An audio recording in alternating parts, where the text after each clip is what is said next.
Ready start. चुनाव के समय भारतीय मतदाताओं के बारे में यह मान लिया जाता है कि वे वोट देते समय अपने हानि लाभ के बारे में, आसपास हुए विकास के बारे में, मिलने वाली मूलभूत सुविधाओं के बारे में संतुलित ढंग से सोच करके वोट देंगे।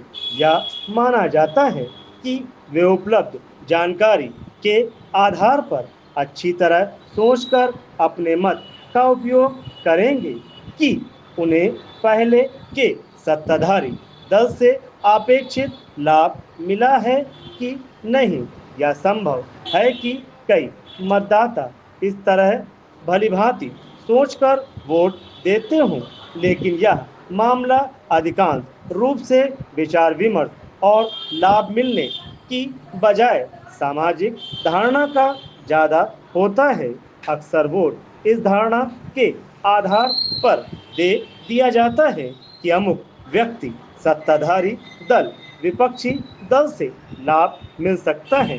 जाति के आधार पर आरक्षण प्राप्त करने की उम्मीद में वोट देने के कई उदाहरण हमारे सामने रहे हैं।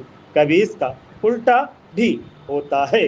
लाभ मिलने के बावजूद यह धारणा बन जाती है कि इससे हमें कोई फायदा नहीं हुआ और फिर लोग वोट नहीं देते। Paragraph change. मतदाताओं का मनोविज्ञान अन्य तरह की सोच से भी संचालित हो सकता है।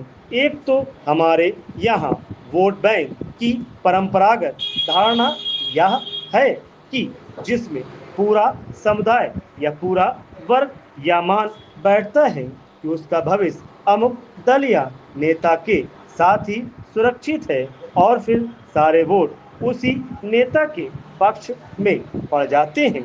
कई बार लगता है कि फला ताकत के खिलाफ बगावत ही इस समय की सबसे बड़ी जरूरत है, तो यह वोट न देने का कारण बन जाती है।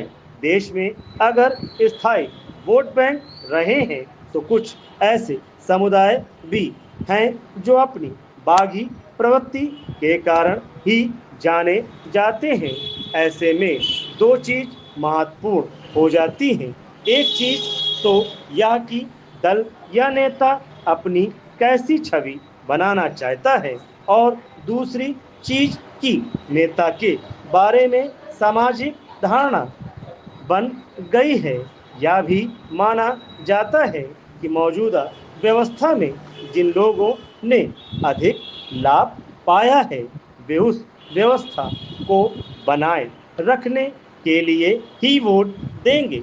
शासक दल भी यही सोचता है कि लोग उसके विकास कार्यों और लोक लुभावन कदमों से खुश होकर उसे फिर से चुन लिया जाएगा, इसलिए वह इसका खूब प्रचार करता है।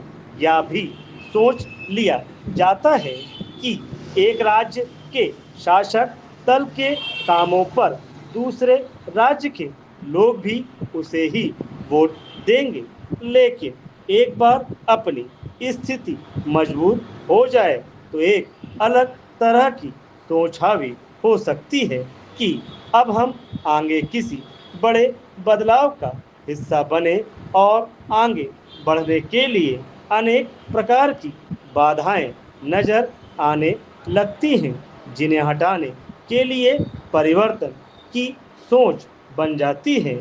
जैसे आर्थिक सुधारों का फायदा उठाने वाले वर्ग को यह लगने लगा है कि अब उनके आगे के सफर में भ्रष्टाचार सबसे बड़ी बाधा है। कई तरह के सामाजिक, सामुदायिक, आर्थिक और सांप्रदायिक दबावों के बीच एक मतदाता अपने वोट का फैसला करता है। इसीलिए नतीजों की सटीक भविष्यवाणी करना असंभव प्रतीत होता है।